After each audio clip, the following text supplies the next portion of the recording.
नमस्कार। Political science की इस क्लास में हम चर्चा करेंगे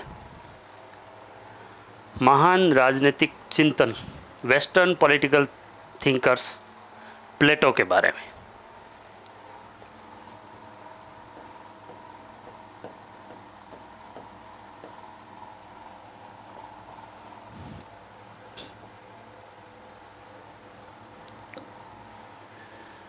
चलिए, यूनान के अंदर 3 महान विचारक हुए।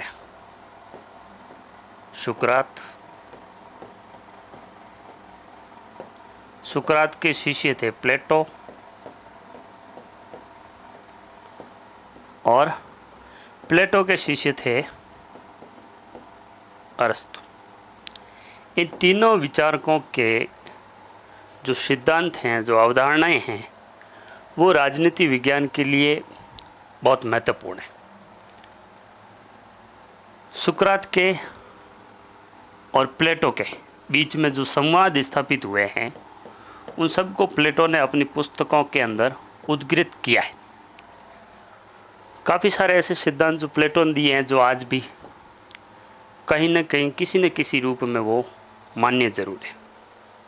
तो आज हम महान वेस्टर्न पॉलिटिकल थिंकर्स प्लेटो के बारे में विस्तार से पढ़ेंगे। क्या क्या उन्होंने अपने विचार दिए हैं, कौन कौन सी अवधारणाएं दी है, कौन से ऐसे सिद्धांत दिए हैं जो राजनीति विज्ञान में हमें पढ़ना चाहिए, और परीक्षा की दृष्टि से कौन कौन से सिद्धांत है वो इम्पोर्टेंट है। तो उनके बारे में हम विस्तार से चर्चा करेंगे।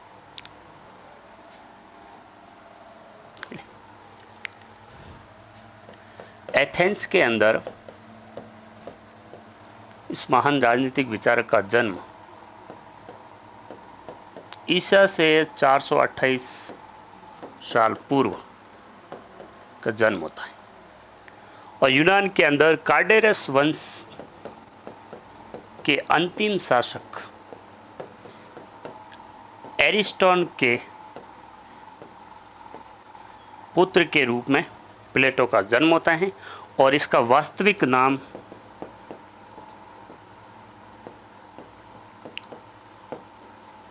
एरिस्टोक्लीज था।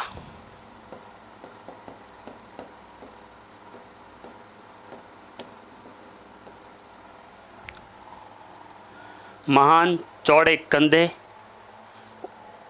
होने की वजह से एरिस्टोक्लीज के जो व्यायाम शिक्षक हैं, उन्होंने इनका नाम प्लेटो दिया।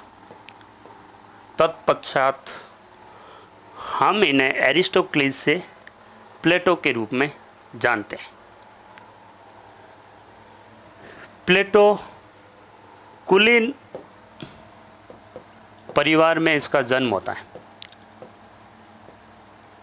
और शुरुआत से ही इसकी रुचि राजनीति में जाने की थी। लेकिन 399 ईसा पूर्व में जब सुकरात को मृत्युदंड दे दिया जाता है,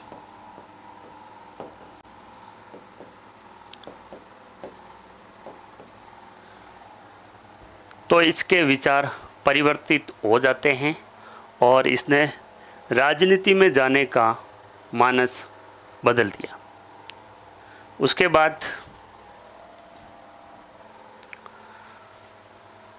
फोस्टर कहता है प्लेटो के बारे में, इस घटना का प्लेटो के ऊपर बहुत ज़्यादा प्रभाव पड़ा, क्योंकि उनके गुरु को जब उनके विचारों के कारण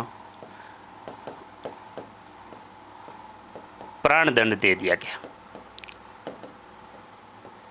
और इसके पीछे वो राज्य को मानता, राजनीति को मानता है।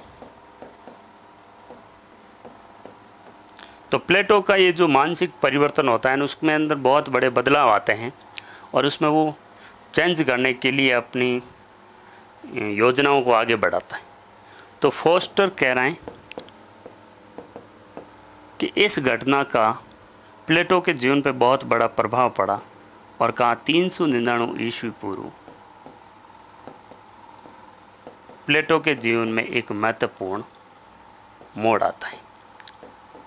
यानी इस घटना को फोस्टर एक महत्वपूर्ण मोड़ के रूप में संज्ञा देता है। मैक्सी इस घटना के बारे में बताता है कि सुकरात को जो प्राण दंड दिया गया उससे प्लेटो के विचारों में काफ़ी बदलाव आया और ऐसा आभास हुआ कि प्लेटो में सुकरात पुनः जीवित हो गया है। यानी प्लेटो ने सुकरात के जो विचार थे, सुकरात के जो प्रवचन थे, उपदेश थे, उसको व्यवहारिक जीवन में उतारने का प्रयास किया। तो ये अपने गुरु सुकरात को प्राण दंड देने की वजह से इसके ऊपर बहुत बड़ा ऐसे प्रभाव पड़ा था। सुकरात के पास ये 8 वर्ष शिक्षा ग्रहण करता है। 420 ईस्वी में ये सुकरात के पास आता है और 8 वर्ष तक सुकरात के विद्यालय में ये वहाँ पे अध्ययन करता है प्लेटो। फिर उसके बाद जब सुकरात की मृत्यु हो गई तो इसने एथेंस छोड़ दिया और सुकरात की मृत्यु के बाद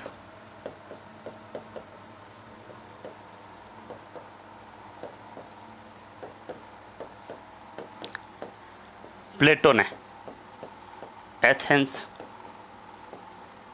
छोड़ दिया और विश्व भ्रमण के लिए निकल जाता है और तकरीबन 12 वर्ष तक ये विश्व भ्रमण करता है। इस दौरान वो विश्व के विभिन्न भागों में यात्राएं करता है और वहाँ एक सिसिली के अंदर सिराक्यूज नगर भी जाता है। सिराक्यूज के अंदर उसकी एक मुलाकात डियोन नामक व्यक्ति से होती है। ये डियोन व्यक्ति उस समय के सिराक्यूज का शासक राजा डियोनियस प्रथम से इसकी मुलाकात करवाता है। डियोनिसियस फर्स्ट से प्लेटो की मुलाकात होती है और वहाँ ये अपने विचार देता है और करीबन 11 वर्ष बाद प्लेटो वापस एथेंस लौट जाता है। यानी 399 में ये एथेंस छोड़ देता है और 11 वर्ष बाद यानी 388 ईसा पूर्व ये दोबारा एथेंस आता है और एथेंस के अंदर एक अपना शिक्षण संस्था की स्थापना करता है जिसका नाम रखता है एकेडमी। प्लेटो की शुरुआत से ही ज्यामिति और दर्शन शास्त्र में विशेष रुचि थी। ज्यामिति जो गणित शास्त्र का एक शाखा विषय है, ज्यामिति के अंदर और दर्शन शास्त्र के विशेष रुचि थी। तो जब ये एकेडमी की स्थापना करता है तो इस दौरान वो इस विषय को विशेष रूप से वो बल देता है और अपने एकेडमी के प्रवेश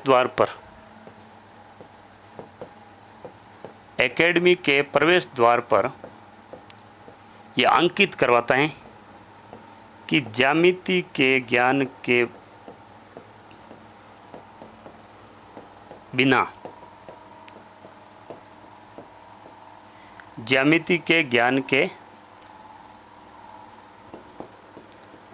बिना यहाँ प्रवेश करने का कोई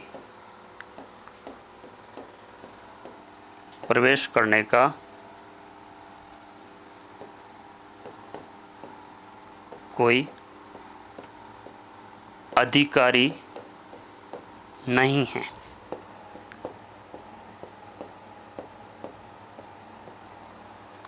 तो प्लेटो की एकेडमी की विशेष बात ये थी वहाँ पे कि वो स्पेशली ज्योमेट्री और मैथ्स और फिलॉसफी, इन तीनों सब्जेक्ट का विशेष रूप से अध्ययन किया जाता था और वो सबसे इम्पोर्टेंट मानता था ज्यामिति सब्जेक्ट को। तो यहाँ ये एकेडमी और जीवन के लगभग अंतिम 49 ईयर्स वो यहाँ पे बिताता है। इस दौरान जब ये एकेडमी चला रहा था, इसी दौरान उसने 367 ईस्वी पूर्व में जो सिराक्यूज का राजा था,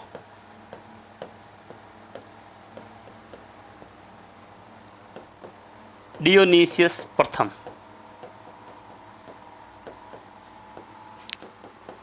उसकी मृत्यु हो जाती है। जब डियोनीसियस फर्स्ट की मृत्यु हो जाती है, जिससे उसके एक माध्यम डियोन के द्वारा मुलाकात होती, प्लेटो ने एक सिद्धांत दिया था, फिलोसफर किंग, दार्शनिक राजा का सिद्धांत। वो एक ऐसे व्यक्ति को राजा बनाना चाहते थे जो दार्शनिक है। तो जैसे डियोनीसियस फर्स्ट की मृत्यु हुई और डियोनीसियस सेकंड को राजगद्दी पर बैठाया गया। डियोनीसियस सेकंड को जब राजगद्दी पे बैठाया गया तो प्लेटो को लगा कि अब मैं इस सिद्धांत को व्यवहारिक रूप से सिद्ध कर सकता हूँ, जो उन्होंने थ्योरी दी थी दार्शनिक राजा की, कि दार्शनिक राजा जब किसी राज्य में होता है तो उस राज्य के अंदर आदर्श व्यवस्था होती है और आदर्श राज्य की संज्ञा में वो आता है। तो आदर्श राज्य की स्थापना के लिए दार्शनिक राजा का होना जरूरी है और ये सिद्धांत उस समय भी डियोनीसियस फर्स्ट को भी बताया था, लेकिन उस समय सफल नहीं हुआ। और अब उसको एक उम्मीद जगी कि डियोनीसियस सेकंड के समय मैं इस सिद्धांत को व्यवहारिक रूप दे सकता हूँ। तो इसके लिए वो वापस सिराक्यूज जाता है प्लेटो, लेकिन डियोनीसियस सेकंड है वो डियोन को निर्वासित कर देता है, वो उसको देश निकाला दे देता है। अब जिस व्यक्ति के माध्यम से प्लेटो की मुलाकात होती है, उस व्यक्ति को अगर निर्वाचित कर दिया राज्य से, तो फिर प्लेटो के लिए इस सिद्धांत को व्यवहारिक रूप देना मुश्किल हो गया और वह असफल होकर वापस लौट गया। तो इस सिद्धांत के व्यवहारिक रूप देने में उसको असफलता हाथ लगी। यानी सिराक्यूज राज्य के अंदर दार्शनिक शासक की जो अवधारणा थी, जिसको वो वास्तविक स्वरूप प्रदान करना चाहता था, उसमें प्लेटो असफल हो गया। तो 367 में जब इसकी मृत्यु हुई, डियोनीसियस सेकंड राजगद्दी पे बैठा, वापस ये सिराक्यूज गया, लेकिन वहाँ पर इसको सफलता नहीं मिली और 367 में ये वापस एथेंस लौट गया। 1 साल के लिए वहाँ प्रयास करता है, लेकिन उस 1 साल में उसको असफलता हासिल होती और अंत में 81 वर्ष की आयु में, यानी 347 ईसा पूर्व में इसकी मृत्यु हो जाती है। तो ये तो था पूरा इसका जीवन परिचय, जिसके अंदर उसने जो थ्योरी दी उस थ्योरी को व्यवहारिक रूप देने के लिए भी उसने प्रयास किए, लेकिन उस प्रयास में उसको सफलता नहीं मिली। कहा जाता है अगर डियोन को निर्वासित नहीं करते तो इस सिद्धांत को वो व्यवहारिक रूप भी दे देते।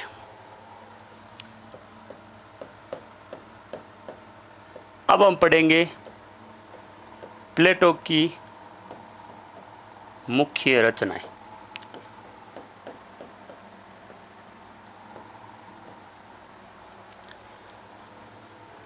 प्लेटो ने उस समय के काफ़ी सोफिस्टों से मुलाकात की थी, तो उसके साथ जो संवाद स्थापित हुए थे उनको भी उसने अपनी पुस्तकों के अंदर लिखा है।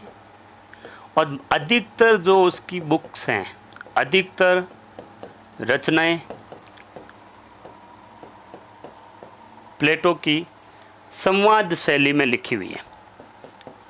संवाद शैली से अभिप्राय यह है कि प्लेटो और सुकरात दोनों के बीच में जो वार्ता हुई थी, उस वार्ता को उन्होंने संवाद के रूप में लिखा है। दोनों के यानी दोनों उस वार्ता के पात्र हैं और उस वार्ता को संवाद शैली में इसने लिखा है। तो काफ़ी सारी बुक्स प्लेटो ने लिखी हैं। प्लेटो की सबसे महत्वपूर्ण बुक है रिपब्लिक, जिसको द कंसर्निंग जस्टिस भी कहा जाता है। रिपब्लिक में जो उसने सिद्धांत दिए थे, कई ऐसे सिद्धांत दिए थे जो व्यवहारिक रूप में अपनाए नहीं गए या उसको मान्यता नहीं मिली, तो उसमें कुछ संशोधन प्रस्तुत किए और वो उसने अपनी पुस्तक लॉज के अंदर लिखी जब वो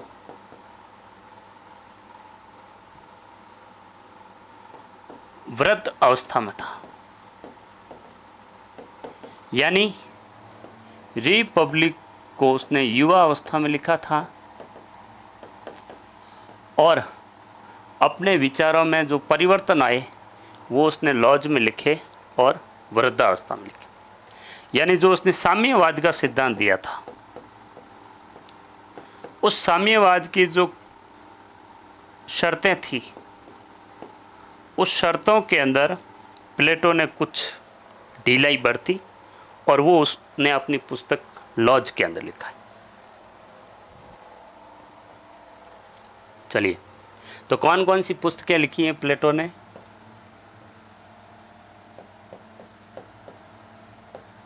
प्लेटो की मुख्य रूप से पुस्तक रिपब्लिक,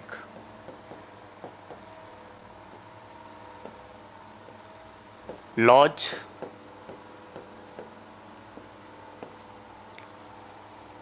प्रोटागोरस,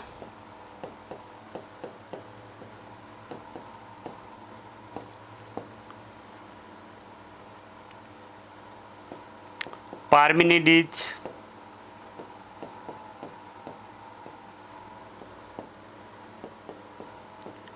टिथिड्स,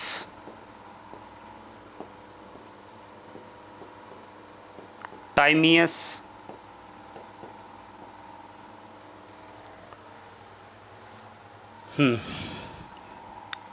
फिलिबस,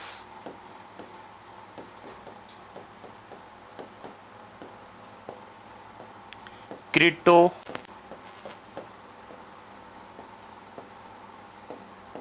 गॉर्गियस,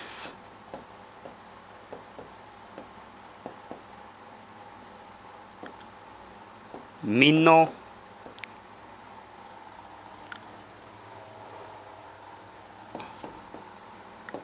यूथ्रीफो,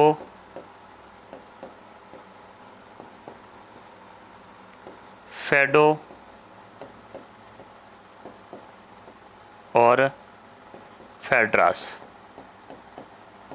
ये मुख्य पुस्तकें प्लेटो ने लिखी है, जिसमें सबसे ज़्यादा जो इम्पोर्टेंट पुस्तकें वो हैं रिपब्लिक और लॉज, प्रोटागोरस, पार्मेनिडीज ये सोफिस्ट हैं। सोफिस्ट से अभिप्राय ये है कि ये व्यक्ति घूम घूम कर लोगों को शिक्षाएं देते थे। इनको अपन कह सकते हैं घुमंतु प्रोफेसर।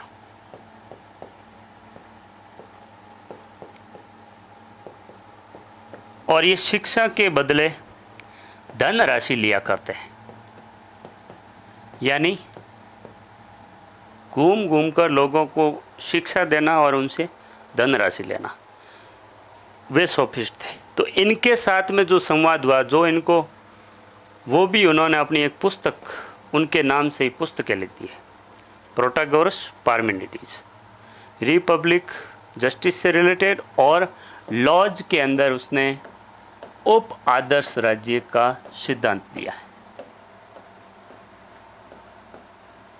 जब आइडियल स्टेट थ्योरी काम नहीं कर रही थी तो इन्होंने उसके अंदर करेक्शन किया और उप आदर्श राज्य का सिद्धांत प्लेटो ने अपने पुस्तक में दिया।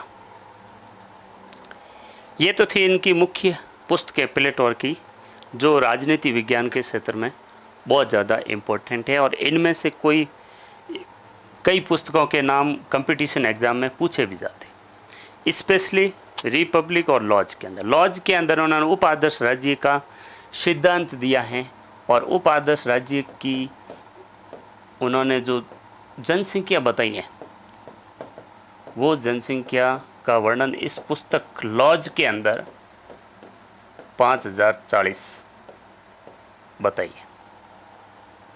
चलिए, प्लेटो ने कई प्रकार के सिद्धांत भी राजनीति विज्ञान के क्षेत्र में दिए हैं, जिसमें मुख्य रूप से प्लेटो ने एक अपना शिक्षा का सिद्धांत दिया है, शिक्षा योजना,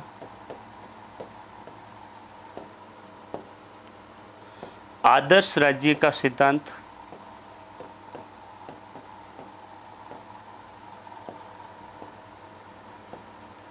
दार्शनिक शासक,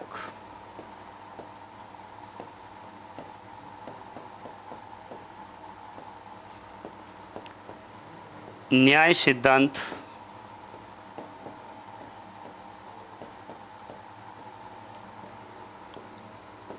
साम्यवाद का सिद्धांत,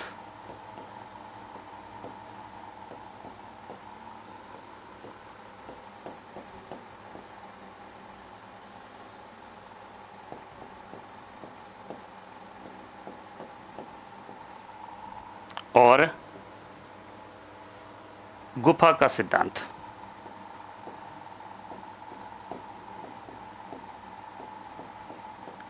ये मुख्य सिद्धांत प्लेटो ने दिए हैं। एजुकेशन थ्योरी भी दी है कि उसके राज्य के अंदर किस प्रकार की एजुकेशन होगी। आइडियल स्टेट की थ्योरी दी है, फिलोसफर किंग की थ्योरी दी है,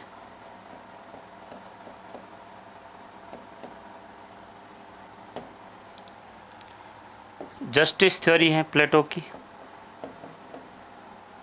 कम्युनिज्म थ्योरी है, और केव थ्योरी है।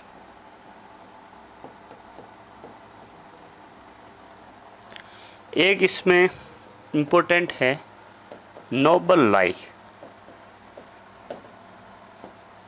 उदात्त झूठ। ये भी प्लेटो ने अपने दार्शनिक शासक की अवधारणा में इसको एक्सप्लेन किया हुआ है। तो ये सिद्धांत हैं जो प्लेटो ने राजनीति विज्ञान या राज्य के संदर्भ में दिए हैं। अब एक एक करके इस सिद्धांत को हम समझने का प्रयास करेंगे। पहला सिद्धांत हम पढ़ेंगे उसकी शिक्षा योजना, कि प्लेटो ने अपनी शिक्षा योजना को किस तरीके से एक्सप्लेन किया है। प्लेटो की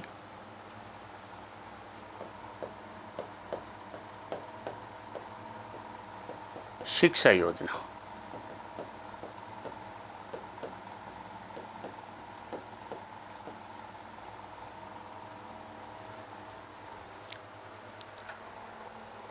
प्लेटो जो शिक्षा योजना दे रहा है वो अपने आदर्श राज्य की अवधारणा के अनुरूप दे रहा है।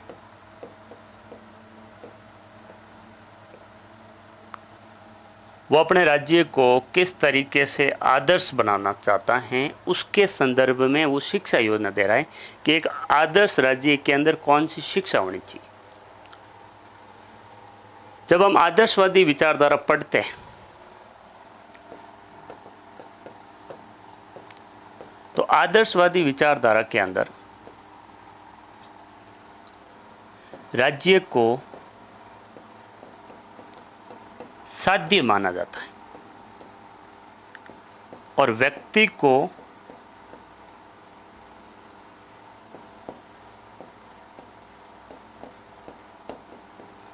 साधन माना जाता है आदर्शवादी विचारधारा के। वहीं अगर अपन उदारवादी विचारधारा पढ़ते हैं तो उदारवादी विचारधारा के अंदर राज्य साधन होता है और व्यक्ति साध्य होता है। अब राज्य साध्य कैसे होता है? क्योंकि प्लेटो भी एक आदर्शवादी है, इसको यहीं समझ लेते हैं। साध्य से अभिप्राय ये होता है एंड, यानी जब हम साध्य के संदर्भ में किसी चीज को लेते हैं तो इसका अभिप्राय ये होता है कि हम उस चीज को प्राप्त करना चाहेंगे, यानी चाहे वो एंड हो, टारगेट या गोल, इनको प्राप्त किया जाता है। और जब प्राप्त करने की स्थिति में कोई चीज होती है तो उसको अपन बोलते हैं साध्य। उदाहरण के तौर पर अगर हम समझे यूं कि परीक्षा में मेहनत कर रहे हैं तो परीक्षा में मेहनत, जब हम पढ़ाई में मेहनत कर रहे हैं, मेहनत करने का हमारा उद्देश्य होता है सफलता। इसका मतलब सफलता हमारे लिए साध्य है क्योंकि हम इसको प्राप्त करना चाहते हैं। तो राज्य से अब जब राज्य को हम प्राप्त करना चाहेंगे, प्राप्त कब करेंगे? जब राज्य आदर्श होगा। राज्य जब आदर्श स्थिति प्राप्त कर लेगा तब हम राज्य को प्राप्त करना चाहेंगे, तो उस स्थिति में राज्य साध्य बनेगा। और उसमें जो अंग होते हैं राज्य के, उनको बोला जाता है साध्य। अब प्राप्त कैसे किया जाता है, राज्य साध्य कब बनता है? अपन एक दो संस्थाओं को मान लेते हैं। एक राज्य है स्वर्ग नरक। हम स्वर्ग को इसलिए प्राप्त करना चाहते हैं क्योंकि इन्होंने, इस संस्था को हम ऐसा माना जाता है कि ये आदर्श स्थिति प्राप्त कर चुका है और इसने वो आदर्श स्थिति प्राप्ति नहीं की, अर्थात हम इसको प्राप्त कर रहे हैं, ये हमारे लिए साध्य है। तो राज्य साध्य की स्थिति में तभी होगा जब वो क्या प्राप्त कर लेगा? आदर्श स्थिति प्राप्त कर लेगा। तो प्लेटो ने अपने राज्य को आदर्श स्थिति प्रदान करने के लिए उन्होंने ये सिद्धांत दिया है कि किस तरीके से राज्य को साध्य की भूमिका में लाया जाए। यानी राज्य को साध्य की भूमिका में तभी लाया जा सकता है जब वो आदर्श स्थिति प्राप्त कर ले। तो उस आदर्श स्थिति प्राप्त कैसे की जाएगी, उसके लिए उसने एक शिक्षा योजना प्रस्तुत की है।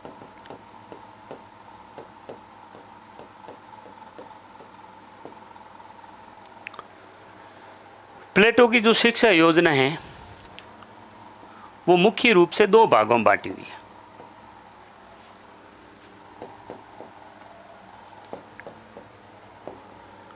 प्रारंभिक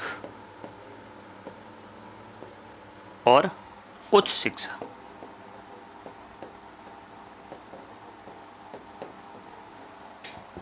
इस शिक्षा, प्लेटो की शिक्षा को समझने से पहले हमें उस परिप्रेक्ष्य में वातावरण कैसा था, किस प्रकार का एनवायरनमेंट था या किस प्रकार की उस समय की योजना थी, उसका प्लेटो ने विशेष रूप से अध्ययन किया है। एथेंस, यूनान के अंदर दो मुख्य नगर थे, एथेंस और स्पार्टा। एथेंस के अंदर लोकतंत्र था और स्पार्टा के अंदर सैनिक तंत्र था। ये दो मुख्य विशेषताएं, एथेंस की लोकतंत्र और स्पार्टा की सैनिक तंत्र। एथेंस के अंदर जो शिक्षा थी, उस शिक्षा पर राज्य का किसी प्रकार का नियंत्रण नहीं था, जबकि स्पार्टा के अंदर जो शिक्षा थी, उस शिक्षा पर राज्य का नियंत्रण था।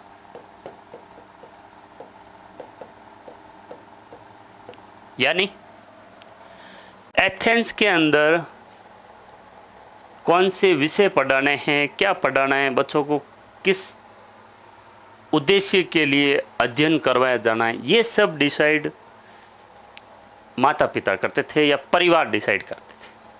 तो एक प्रकार से यहाँ जो शिक्षा का उद्देश्य था वो स्पष्ट नहीं था, जबकि स्पार्टा के अंदर शिक्षा पर कंट्रोल राज्य का था और राज्य डिसाइड करता था कि बच्चों के लिए किस प्रकार की शिक्षा हो ताकि वो राज्य के लिए अच्छे नागरिक तैयार हो।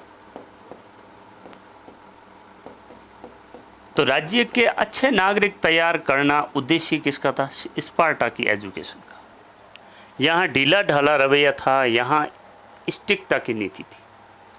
और स्पार्टा के अंदर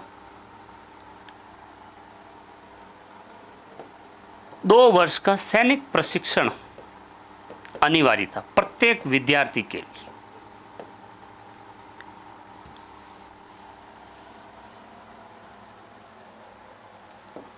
प्रत्येक विद्यार्थी के लिए 2 वर्ष का सैनिक प्रशिक्षण अनिवार्य किया हुआ था स्पार्टा के अंदर। स्पार्टा चारों ओर से अपने दुश्मन राज्यों से घिरा हुआ था और उसको हर समय सुरक्षा की चिंता रहती थी, इसलिए इस नीति को उन्होंने कंपलसरी कर रखा था। तो ये दोनों शिक्षाओं का, यानी इन दोनों शिक्षा के मॉडल्स का प्लेटो ने अध्ययन किया और दोनों का मिश्रित रूप तैयार किया। यानी स्पार्टा के अंदर 7 वर्ष का जैसे ही कोई बच्चे की उम्र हो जाती है तो वो अपने बच्चे को राज्य को सौंप देता था और राज्य फिर उनके लिए शिक्षा की व्यवस्था करता था, जबकि एथेंस में ऐसा नहीं था। तो प्लेटो ने एथेंस और स्पार्टा दोनों की शिक्षा पद्धति का विशेष रूप से अध्ययन किया और अध्ययन करने के बाद अपनी शिक्षा योजनाओं में इन दोनों के गुणों को स्वीकार किया और इसका उद्देश्य था कि वो अपने आदर्श नागरिक तैयार करें। तो प्लेटो भी दोनों प्रकार की शिक्षाओं का मिश्रण करता है।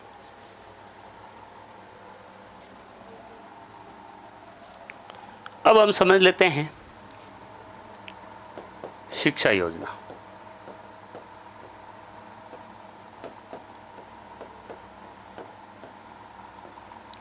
प्लेटो ने अपनी शिक्षा योजना को 2 भागों में बांटा।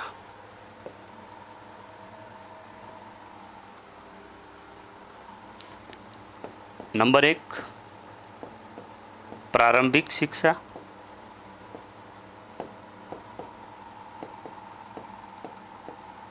नंबर 2 उच्च शिक्षा।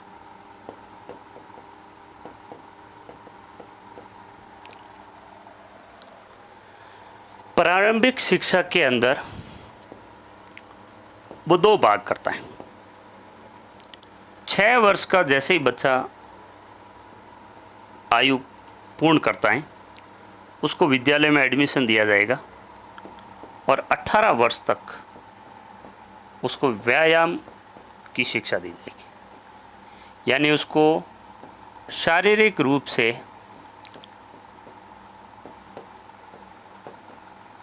मजबूत और निडरता के भाव विकसित करने के लिए उसको शिक्षा दी जाएगी। 6 वर्ष से लेकर 18 वर्ष तक व्यायाम की शिक्षा होगी। तत्पश्चात 2 साल की और शिक्षा होगी 18 से 20 वर्ष तक की, जिसमें वो सब्जेक्ट डिसाइड करता है संगीत।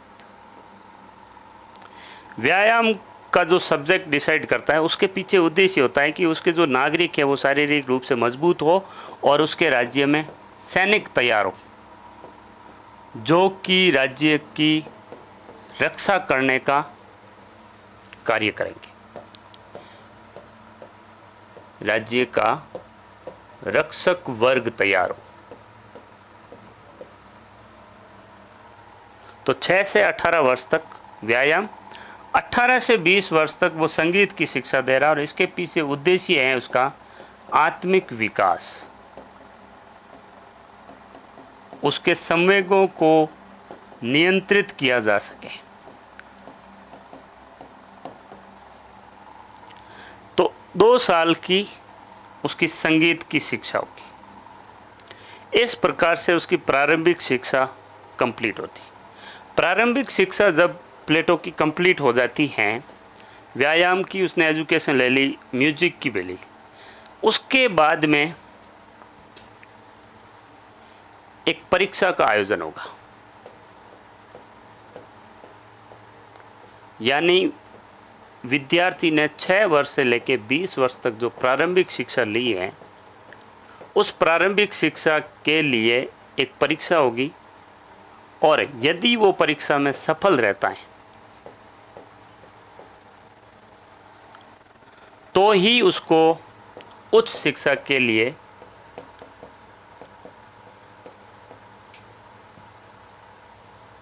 अगर वो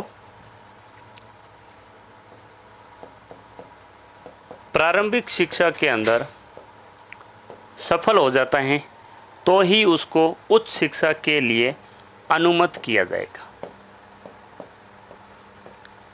अर्थात अगर विद्यार्थी यहाँ इस लेवल पे फेल हो जाता है तो उसके अनुरूप कार्य दिया जाएगा।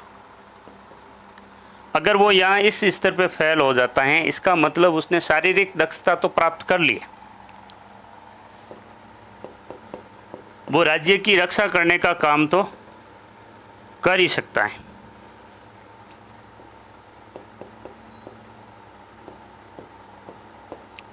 इसके अलावा वो एक शिल्पी भी बन सकता है,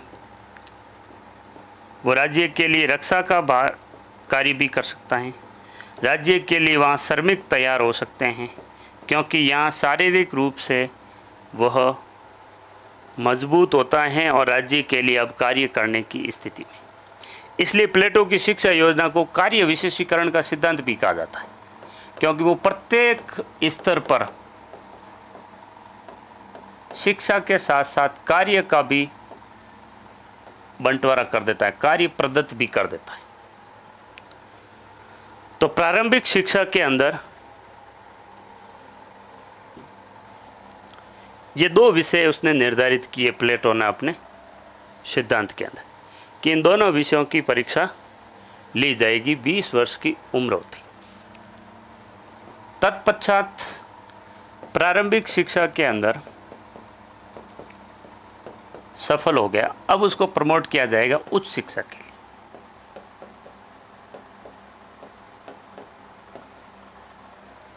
20 वर्ष, और ये शिक्षा सभी लोगों के लिए नहीं थी, सभी लोगों के लिए नहीं थी। ये या तो उच्च वर्ग के लिए या फिर जिन्होंने प्रारंभिक शिक्षा को सफल कर लिया, पास हो गया, उसके बाद उच्च शिक्षा में एडमिशन होगा और इसके वो 2 भाग करता है। 20 से लेकर 30 वर्ष तक उच्च शिक्षा का फर्स्ट भाग। इस दौरान वो 2 सब्जेक्ट हैं जिसको वो हर लेवल पे कंपलसरी कर रहा है, ज्यामिति और दर्शन शास्त्र। ज्यामिति जो गणित शास्त्र का ही एक भाग है। तो 20 से 30 वर्ष तक ये 2 सब्जेक्ट तो पढ़ेंगे, साथ में ज्योतिष और नीति शास्त्र इन विषयों का या इन शास्त्रों का भी विशेष रूप से अध्ययन करवाया जाएगा 20 वर्ष से लेकर 30 वर्ष की आयु तक। जैसे 30 वर्ष की आयु कंप्लीट हो जाती है उसके बाद इसके लिए एक परीक्षा का आयोजन होगा। अगर विद्यार्थी इस परीक्षा के अंदर सफल हो जाते हैं तब उसको आगे की शिक्षा के लिए प्रमोट किया जाएगा। अदरवाइज इन दोनों सब्जेक्ट से जो उन्होंने ज्यामिति, दर्शन शास्त्र, ज्योतिष और नीति शास्त्र, इन चारों सब्जेक्ट से जो उसने दक्षता प्राप्त की है उस दक्षता के अनुसार उसको कार्य दिया जाएगा। यानी सामान्य अधिकारी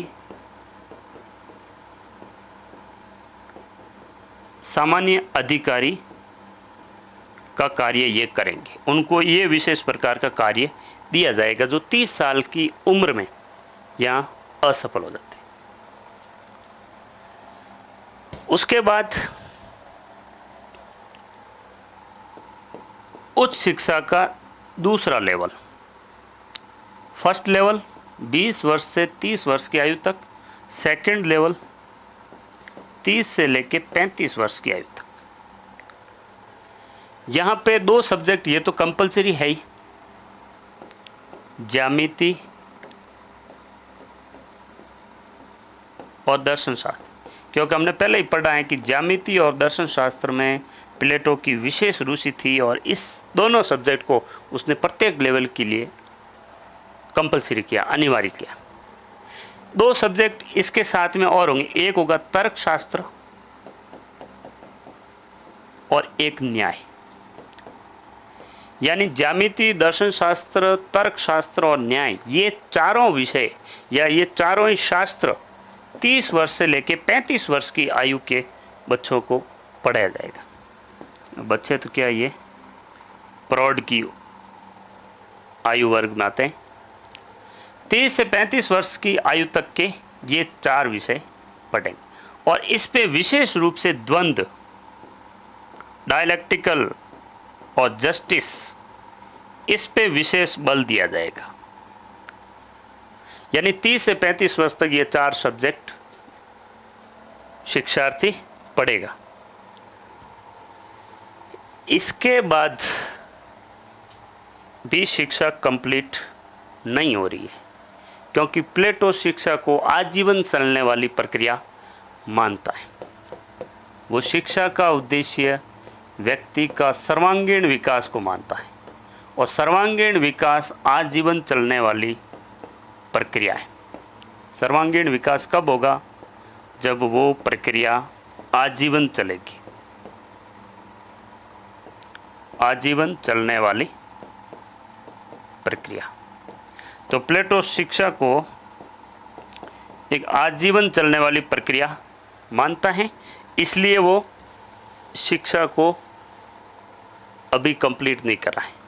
35 साल तक जब उसकी शिक्षा कंप्लीट हो जाती है उसके बाद 15 साल और, यानी उसको 15 साल तक व्यवहारिक रूप से वो शिक्षा अपनानी होगी जो उसने शिक्षा 6 वर्ष से शुरू की है और 35 वर्ष तक ग्रहण की। 6 वर्ष से लेकर 35 वर्ष तक जितने भी उसने शास्त्र पढ़े हैं, एक तो उसने व्यायाम पढ़ लिया, संगीत पढ़ लिया, ज्यामिति पढ़ ली,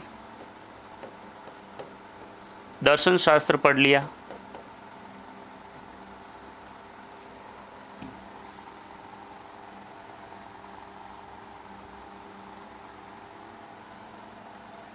व्यायाम, संगीत, ज्यामिति,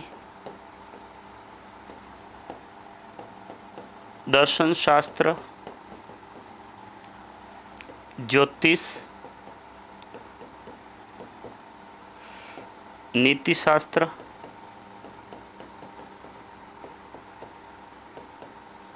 तर्क शास्त्र और न्याय, ये इतने सब्जेक्ट उसने इस अवधि के दौरान पढ़े, 6 वर्ष से लेकर 35 वर्ष तक। अब इन पूरे विषयों का वो व्यवहारिक रूप से अध्ययन करेगा,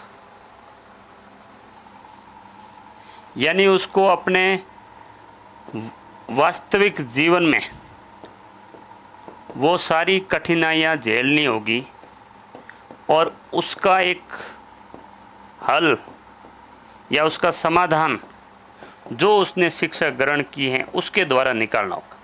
जब वो इसमें पारंगत हो जाएगा, यानी 35 के बाद में 15 साल तक जो व्यवहारिक शिक्षा मिलेगी, अर्थात 50 वर्ष बाद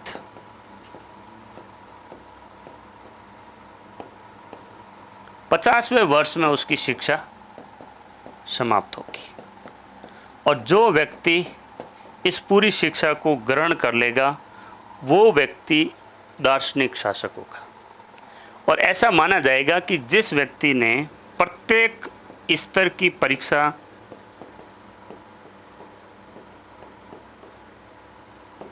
में सफल हो गया है, सारे शास्त्रों का अध्ययन कर लिया है और 15 वर्ष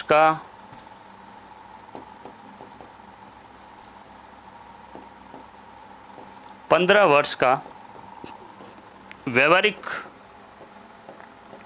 नॉलेज भी ले लिया है, व्यवहारिक ज्ञान भी ले लिया, तो ऐसे व्यक्ति को प्लेटो के अनुसार सर्वगुण संपन्न कहा जाएगा और उस व्यक्ति के अंदर किसी भी प्रकार का दोष नहीं होगा।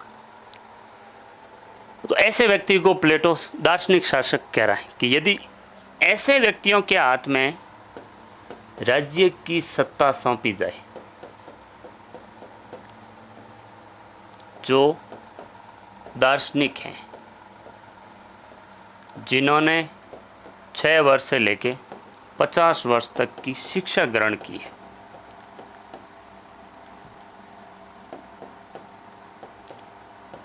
ऐसे व्यक्ति के अंदर किसी भी प्रकार की कोई कमी नहीं होगी, वो सर्वगुण संपन्न होंगे। और ऐसे व्यक्तियों को ही शासक बनाया जाना चाहिए। तो इस तरीके से वो शिक्षा योजना के द्वारा दार्शनिक शासक की स्थापना करता है।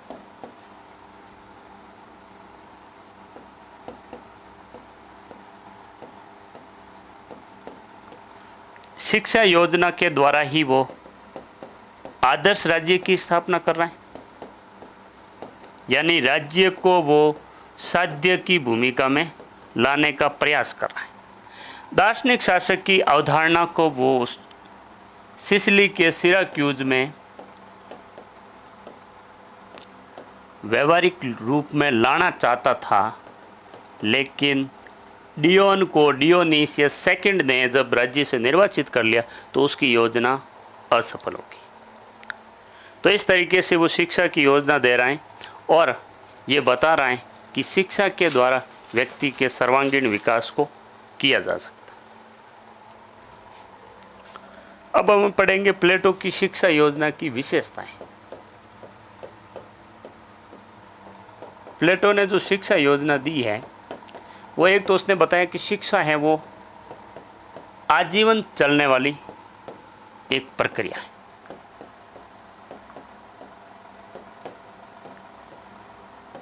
आजीवन चलने वाली प्रक्रिया है, वो उसने अपनी शिक्षा योजना में बताया भी है कि जब एक विद्यार्थी 6 वर्ष का हो जाता है तब वो शिक्षा में प्रवेश लेता है।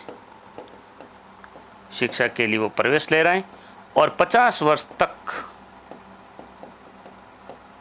वो शिक्षा ग्रहण कर रहा है, यानी अपने जीवन का अर्धशतक है वो सिर्फ और सिर्फ किस में लगा रहे हैं? शिक्षा में लगा रहे हैं। दूसरा, वो शिक्षा को ही सर्वांगीण विकास के लिए उपयुक्त माना है कि व्यक्ति का अगर सर्वांगीण विकास होता है तो वो शिक्षा के माध्यम से होता है, क्योंकि वो एक आदर्शवादी विचारक है और आइडियलिज्म के अंदर शिक्षा जो पढ़ते हैं उसके द्वारा व्यक्ति के विकास करने का प्रयास किया जाता है। तीसरा, प्लेटो है वो राज्य नियंत्रित शिक्षा में विश्वास करता है। राज्य नियंत्रित शिक्षा में इसलिए विश्वास कर रहे हैं क्योंकि एथेंस के अंदर जो शिक्षा का मॉड्यूल था वो परिवार डिसाइड करते थे कि को कौन सी शिक्षा देनी है। जबकि स्पार्टा के अंदर राज्य डिसाइड करता था। राज्य इसलिए डिसाइड करता था कि स्पार्टा को अपने आदर्श नागरिक तैयार करने, तो इसलिए उसने स्पार्टा वाले मॉडल को अपनाया और कहा कि शिक्षा जो है वो हमेशा राज्य के नियंत्रण में होनी चाहिए ताकि राज्य के लिए आदर्श नागरिक तैयार हो सके। चौथा, प्लेटो है वो स्त्री और पुरुष दोनों को ही शिक्षा में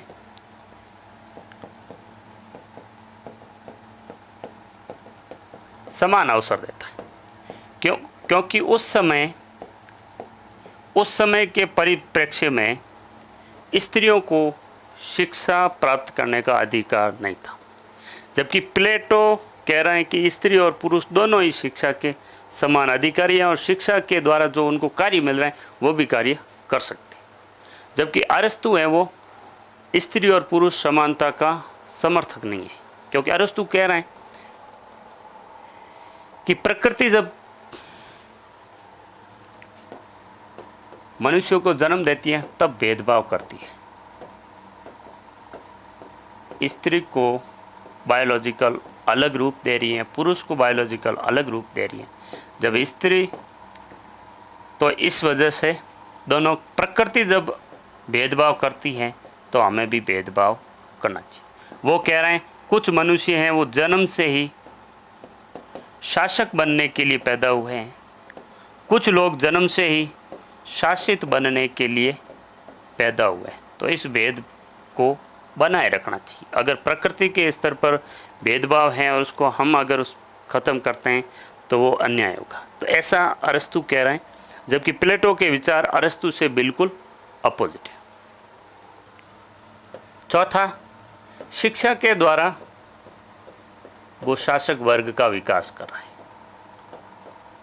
क्योंकि शासक वर्ग की ही शिक्षा 6 वर्ष से लेकर 50 वर्ष तक आजीवन चलती है। बाकी सबको उससे पहले उस लेवल पे जहाँ पे भी वो असफल होते हैं उनको कोई न कोई एक विशेष कार्य दे दिया जाता है। नंबर 5, शिक्षा के द्वारा वो चरित्र विकास को प्रोत्साहन देता है कि व्यक्ति का चरित्र का विकास है वो शिक्षा के द्वारा किया जा सकता है, इसलिए वो शिक्षा को महत्वपूर्ण माना है। शिक्षा के अंदर उसने न्याय के सिद्धांत को भी फॉलो किया। उसने कहा व्यक्ति को वो कार्य दिया जाए जो उस कार्य को करने में सक्षम है, अर्थात वो उस कार्य को न्याय के साथ जोड़ता है। तो ये तो प्लेटो की एजुकेशन थ्योरी थी जो शिक्षा सिद्धांत दिया। मुख्य रूप से उसने एजुकेशन सिस्टम को 2 भागों में बांटा, प्रारंभिक शिक्षा और उच्च शिक्षा। प्रारंभिक शिक्षा के अंदर उसने 2 स्तर बना दिए। नंबर 1 6 वर्ष से लेकर 18 वर्ष तक और नंबर 2 18 वर्ष से लेकर 20 वर्ष तक। 6 वर्ष से लेकर 18 वर्ष तक की जो शिक्षा दे रहा है उसमें व्यायाम को वो बल दे रहा है, यानी व्यायाम उसके लिए एक विषय है। 18 वर्ष के बाद में 18 से लेकर 20 वर्ष तक 2 वर्ष की जो वो शिक्षा दे रहा है वो शिक्षा दे रहा है संगीत की। व्यायाम के द्वारा वो शारीरिक विकास को महत्वपूर्ण मानता है, यानी राज्य के लिए रक्षक वर्ग तैयार करें, और संगीत के द्वारा उन व्यक्तियों के अंदर चरित्र का विकास हो, उनके अंदर नैतिकता का विकास हो, उनके आत्मा का विकास हो। वो सारे विकास करने के लिए उसने संगीत के शास्त्र को चुनता है। तत्पश्चात जब वो प्रारंभिक शिक्षा कंप्लीट कर लेता है तो एक परीक्षा होती है, उस परीक्षा को यदि वो विद्यार्थी पास कर लेता है तो उसको उच्च शिक्षा में प्रोन्नत किया जाएगा। उच्च शिक्षा के अंदर जो पहला स्तर है वो है 20 वर्ष से 30 वर्ष की आयु तक, और 20 वर्ष से 30 वर्ष की आयु के अंदर मुख्य रूप से ज्यामिति, दर्शन शास्त्र,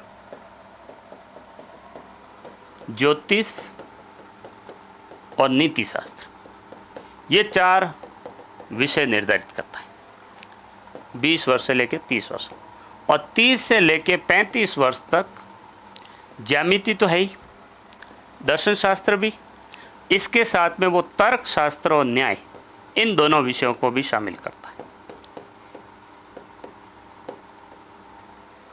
और इस पे विशेष रूप से द्वंद्व यानी डायलेक्टिकल मेथड और न्याय पे बल दिया जाएगा। इन दोनों पे बल देते हुए इन चारों सब्जेक्ट को पढ़ाया जाएगा। और जैसे ही 35 वर्ष की आयु कंप्लीट हो जाएगी, उसके बाद 15 साल का अर्थात 50 वर्ष की आयु तक, 35 से लेके 50 वर्ष की आयु तक उसको वो व्यवहारिक शिक्षा अपनानी होगी। व्यवहारिक शिक्षा पूर्ण करते ही ऐसे व्यक्ति को दार्शनिक शासक की संज्ञा दी जाएगी, या ऐसे व्यक्ति को शासक बनाया जाएगा जो दार्शनिक हो जाएगा, क्योंकि उसने दर्शन शास्त्र यहाँ पे भी पढ़ा है, यहाँ पे भी पढ़ा है, संगीत भी पढ़ा है, शारीरिक विकास यानी व्यायाम भी पढ़ लिया। तो इस तरीके से वो शिक्षा के द्वारा दार्शनिक राजा की अवधारणा को प्रतिपादित करता है। नंबर 2, प्लेटो की दूसरी जो थ्योरी है वो है न्याय सिद्धांत।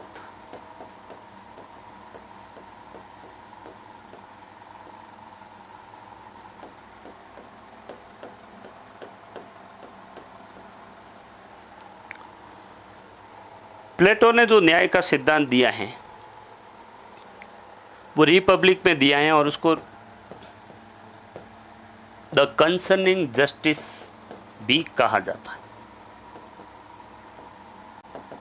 The concerning justice.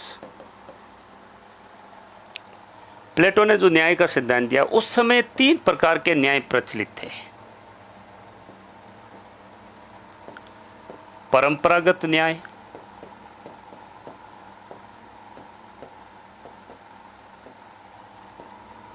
क्रांतिकारी न्याय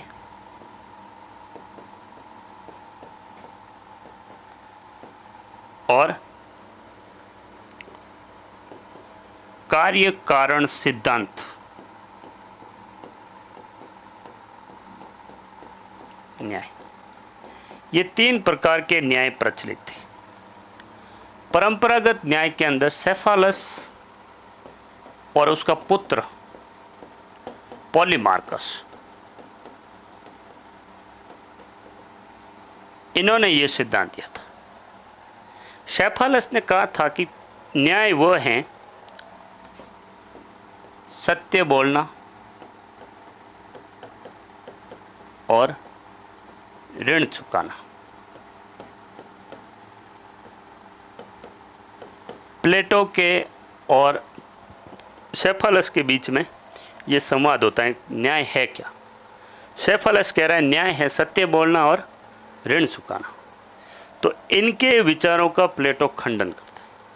वो कह रहा है कि सत्य बोलना अगर न्याय है तो हमारे राज्य का कोई नागरिक है या हमारे राज्य का कोई सैनिक है, वो अगर दूसरे राज्य में गिरफ्तार हो जाता है, उसको हिरासत में ले लिया जाता है, और वो जो दूसरा राज्य जिसने हिरासत में लिया है, जिसको बंदी बनाए हैं, वो उससे अगर उस राज्य से संबंधित कोई ऐसी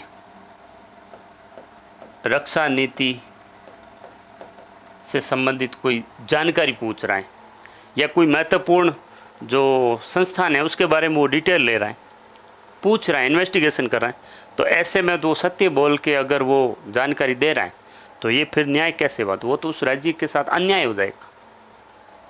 तो ये न्याय नहीं। दूसरा वो सेफालस कह रहा है कि ऋण चुकाना ही न्याय है। तो प्लेटो कह रहा है कि यदि ऋण चुकाना न्याय है तो उदाहरण के तौर पर यदि एक व्यक्ति से मैंने तलवार ली है, जब मैंने ये तलवार ली तब उसकी मानसिक स्थिति ठीक थी,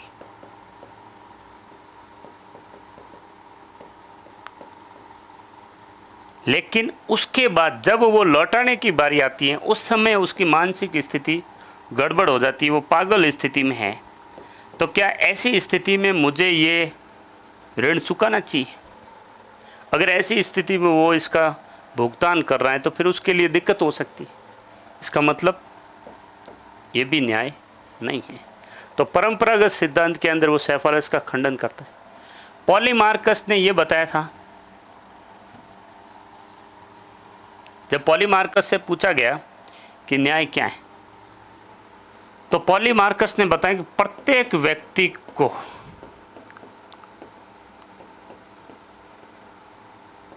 वह देना जो उसके अनुरूप उचित है, जो उसके अनुरूप उचित है। अर्थात मित्र के साथ मित्र का व्यवहार और शत्रु के साथ शत्रु का व्यवहार उचित है।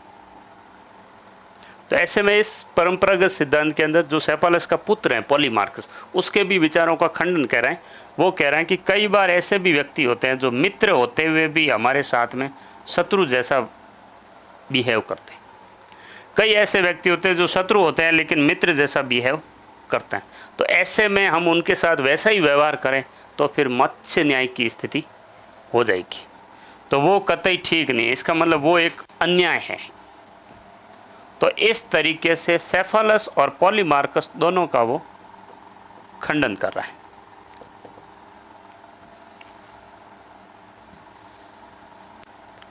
परंपरागत सिद्धांत का जो सिद्धांत सेफालस और पॉलीमार्कस ने दिया था।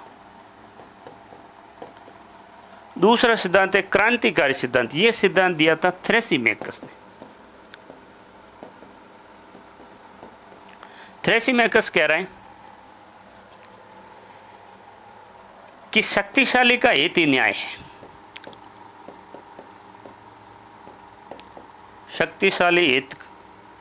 शक्तिशाली का हित ही न्याय है। इसके भी विचारों का प्लेटो ने खंडन किया कि शासन है वो एक प्रकार की कला है। इसका मतलब शासन करने का उद्देश्य उसकी शक्ति में वृद्धि नहीं है, लोगों का कल्याण करना है। जबकि थ्रेसिमेकस कह रहा है कि शक्तिशाली के अंदर शक्तिशाली का जो हित है वही न्याय। तो ये इसका भी उन्होंने खंडन किया। तीसरा सिद्धांत कार्य कारण सिद्धांत था, वो दिया था ग्लाउकन ने। ग्लाउकन का एक फेमस कोटेशन है,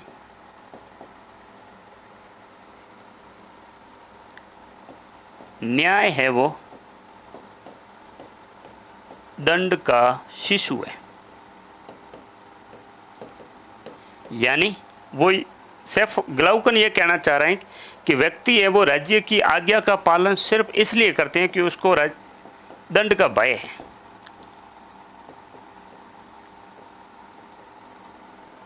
तो इस विचारधारा को भी वो खंडन करता है कि ऐसा नहीं है। व्यक्ति राज्य की आज्ञा का पालन इसलिए करते हैं कि इसी में उसका क्या होता है, कल्याण होता है। तो इन तीनों विचार का जो उस समय प्रचलित है न्याय के अंदर, परंपरागत का, क्रांतिकारी का और कार्यकारण सिद्धांत, इन तीनों का प्लेटो खंडन करता है और कहता है कि ये जो तीनों सिद्धांत है ये न्याय के बाहरी गुण को दर्शाते हैं। परंपरागत, क्रांतिकारी और कार्य कारण, उक्त तीनों सिद्धांत न्याय को बाह्य वस्तु मानते हैं। प्लेटो कह रहे हैं कि न्याय बाहरी वस्तु नहीं है, न्याय है आंतरिक वस्तु।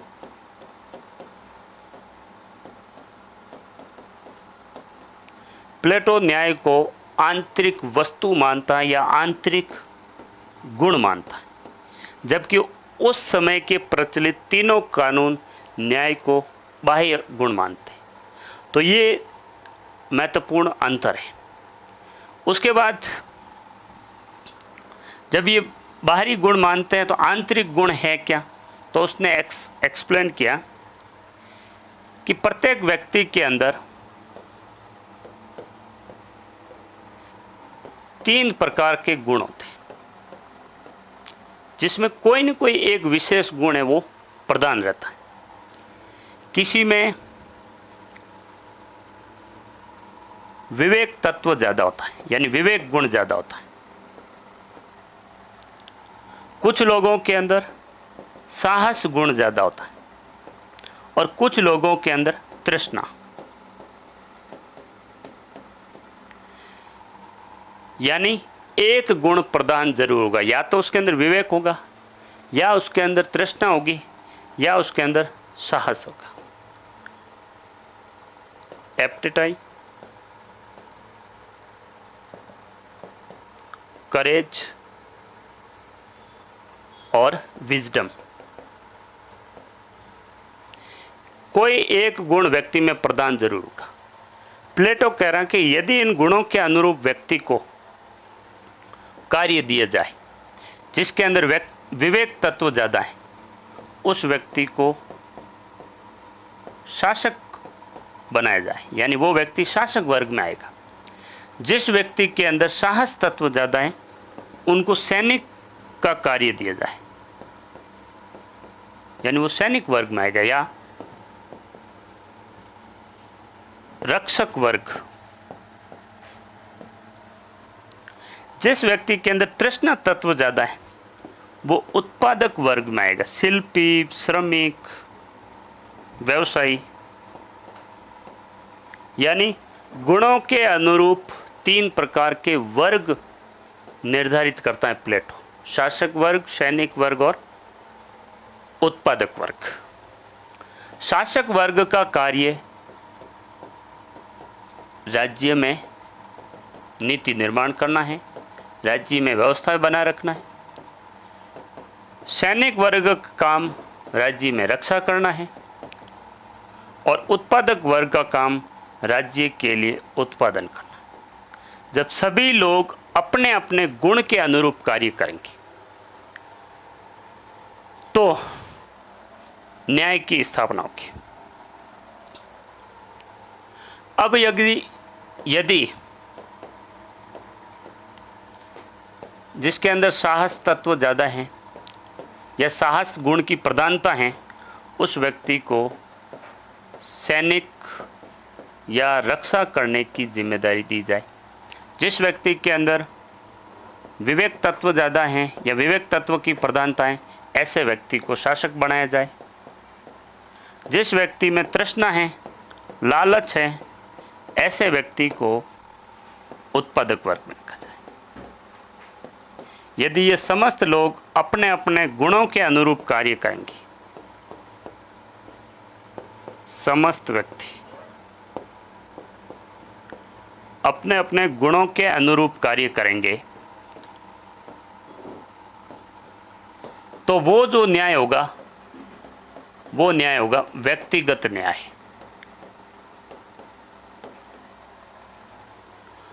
और यदि ये समस्त व्यक्ति अपने अपने अपना अपना कार्य तो कर ही रहे हैं और अहस्तक्षेप की नीति का भी पालन कर रहे हैं,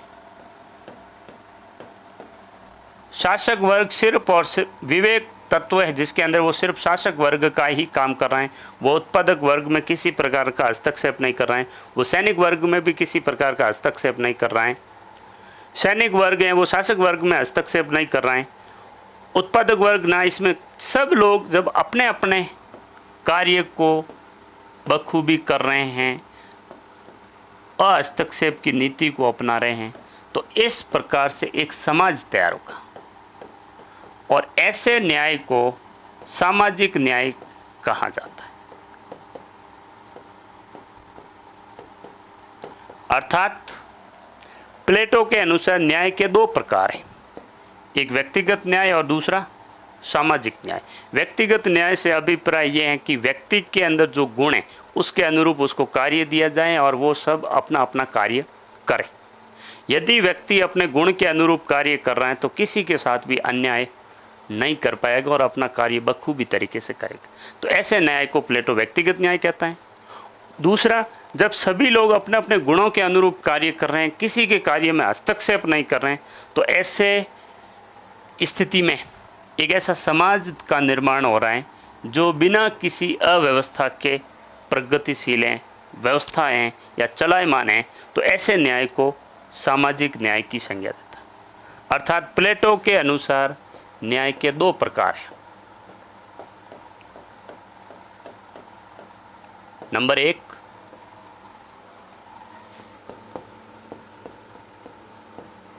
व्यक्तिगत न्याय। नंबर 2, सामाजिक न्याय।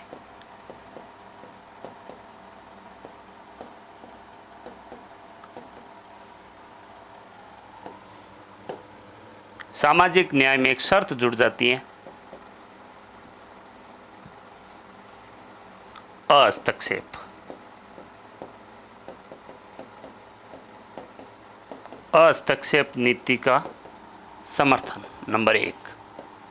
दूसरा, जैसा उनको कार्य प्रदत्त किया हुआ है जो गुणों के अनुरूप है, उस कार्य को करना। जब ये दोनों चीज़ें होती हैं तब सामाजिक न्याय की प्राप्ति होती है। जब गुणों के अनुरूप कार्य किया जाता है, गुण के अनुरूप व्यक्ति कार्य करते हैं, तो ऐसे न्याय को व्यक्तिगत न्याय कहा जाता है। तो आज हमने 2 मुख्य सिद्धांत प्लेटो के पढ़े। नंबर 1, प्लेटो की शिक्षा थ्योरी। नंबर 2, प्लेटो का न्याय सिद्धांत। शिक्षा थ्योरी के अंदर हमने उसकी आजीवन चलने वाली प्रक्रिया जो 6 वर्ष से लेकर 50 वर्ष तक चलती। न्याय के अंदर हमने ये समझाए कि न्याय के 2 भेद होते हैं, एक व्यक्तिगत और दूसरा सामाजिक। कुछ पुस्तकें हमने प्लेटो की पढ़ी हैं, जिसमें से सबसे इम्पोर्टेंट है रिपब्लिक, दूसरी लॉज, और एक है सिंपोजियम। प्रोटागोरस और पार्मेनिडिस, ये मुख्यतः 5 इम्पोर्टेंट हैं। बाकी और भी मैंने पुस्तकें आपको लिखवाई। तो आज की क्लास हमारी इन 2 सिद्धांतों को लेके रही। कल हम वापस फिर से मुलाकात करेंगे प्लेटो का आदर्श राज्य का सिद्धांत, प्लेटो का दार्शनिक शासक का सिद्धांत। तो आदर्श राज्य, दूसरा दार्शनिक शासक, और तीसरा साम्यवाद का सिद्धांत। ये हम कल की क्लास में विस्तार से पढ़ेंगे। धन्यवाद।